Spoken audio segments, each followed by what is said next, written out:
Welcome to Tollywood stuff. NTR and Dasari Narayana Rao గారి కాంబినేషన్లో వచ్చిన బొబ్బిలిపులి సినిమా తెర వెనుక జరిగిన కొన్ని ఆసక్తికర విషయాల గురించి ఈ వీడియోలో తెలుసుకుందాం. చరిత్రలో మన పేరు నిలిచిపోయేలా అద్భుతమైన సినిమా తీయాలి బ్రదర్, బహుశా ఇదే నా ఆఖరి చిత్రం కావచ్చు అంటూ పలికిన అన్న ఎన్టీఆర్ మాటలని దాసరి నారాయణరావు గారు చాలా ప్రెస్టీజియస్గా తీసుకొని తెరకెక్కించిన చిత్రం బొబ్బిలిపులి. ఈ సినిమా స్టార్టింగ్ నుండి ఎండింగ్ వరకు ఎన్నో ఆటుపోట్లను ఎదుర్కొని అటు నిర్మాణ పరంగా ఇటు నటీనటుల నుండి తను అనుకున్న అవుట్పుట్ అంతా సక్రమంగా రాబట్టి అమ్మయ్య అని రిలాక్స్ అయిన దాసరి నారాయణరావు గారికి విడుదల సమయానికి అసలైన సమస్య మొదలైంది. మద్రాస్ సెన్సార్ రీజనల్ కమిటీ ఊహించిన షాక్ ఇస్తూ ఆ సినిమాలో చాలా సీన్స్ కట్ చేయాలి, ఇందిరాగాంధీకి వ్యతిరేకంగా కొన్ని డైలాగ్స్ ఉన్నాయంటూ సుమారు 3000 అడుగుల రీల్ని కట్ చేయాల్సిందిగా ఉత్తర్వులు జారీ చేయడం జరిగింది. దాంతో దాసరి ఒక్కసారిగా కుప్పకూలిపోయారు. సినిమాలో అంత భాగం కట్ చేశాక ఇక సినిమా రిలీజ్ అయినా ఒకటే, రిలీజ్ అవ్వకపోయినా ఒకటే. తన కష్టం, తను నమ్మిన ఎన్టీఆర్ చేసిన కష్టం, నిర్మాత డబ్బు అంతా బూడిదలో పోసిన పన్నీరేనా అంటూ దాసరి కుమిలిపోయారు.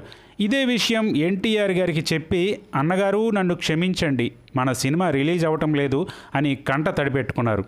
అప్పుడు ఎన్టీఆర్ ధైర్యం చెప్పి ఒక్కసారి రివైజింగ్ కమిటీ చైర్మన్ మనకి ఎంతో ఆప్తుడైన ఎల్వి ప్రసాద్ గారిని కలవండి అంటూ ధైర్యం చెప్పి పంపించారు. అయితే ఎల్వి ప్రసాద్ గారు సినిమా అంతా చూసి బాధపడకండి, అన్ని సీన్స్ కట్ చేయాల్సిన అవసరం లేదు, ఒకే ఒక కట్ టోటల్ క్లైమాక్స్ అంతా తీసేయండి అంటూ చెప్పి వెళ్ళిపోయారు. ఏదో మంచి వార్త చెబుతారనుకుంటే ప్రసాద్ గారు ఇలా అనేసే వెళ్ళిపోయారేంటి, టోటల్ సినిమాకి ఆయువు పట్టే క్లైమాక్స్ కదా, అది తీసేయమంటారేంటి అంటూ మళ్ళీ దాసరి డేలా పడిపోయారు. అలా సినిమా పూర్తయిన 2 నెలల వరకు రిలీజ్కి నోచుకోలేదు. ఇక ఇలా అయితే కుదరదు, ఢిల్లీ వెళ్ళి తేల్చుకుందాం అంటూ బయలుదేరారు. ఇందిరాగాంధీ ప్రభుత్వాన్ని విమర్శిస్తూ చెప్పిన సెన్సార్ విధించిన ఆంక్షలను ఛాలెంజ్ చేస్తూ కొందరి కలెక్టర్లకి ముందుగా ఈ సినిమాని చూపించడం జరిగింది. అయితే సినిమా అంతా చూసి వారి అభిప్రాయాన్ని పాజిటివ్గానే చెప్పారు. సినిమా అంతా బాగానే ఉందిగా, ఎందుకు కట్స్ అని చెప్పడంతో కొంత ధైర్యం చేసి పివి నరసింహారావు గారికి కూడా సినిమాని చూపించారు. మరి అతను కూడా చూసిన తర్వాత పాజిటివ్గానే స్పందించారు.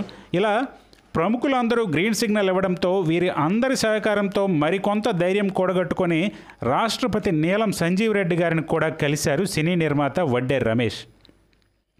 అయితే రెడ్డి గారికి సినిమా చూపిస్తున్నప్పుడు దాసరి గారికి ఒకటే టెన్షన్, ఏం జరుగుతుందో ఏమంటారో అని.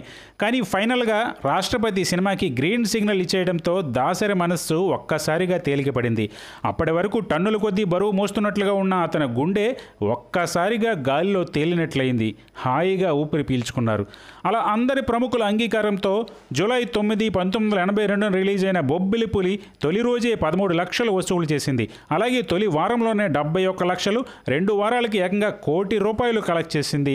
విడుదలైన అన్ని కేంద్రాల్లో అర్ధశత దినోత్సవం, 39 కేంద్రాల్లో శతదినోత్సవంతో పాటు సిల్వర్ జూబ్లీ ఫంక్షన్ కూడా జరుపుకుంది. మరి ఇదండి ఇవాళ వీడియో. ఈ వీడియో మీకు నచ్చితే లైక్ చేయండి, షేర్ చేయండి, కమెంట్ చేయండి, అలాగే ఛానల్ని సబ్స్క్రైబ్ చేసుకోండి. మరో ఇంట్రెస్టింగ్ వీడియోతో మళ్ళీ కలుద్దాం.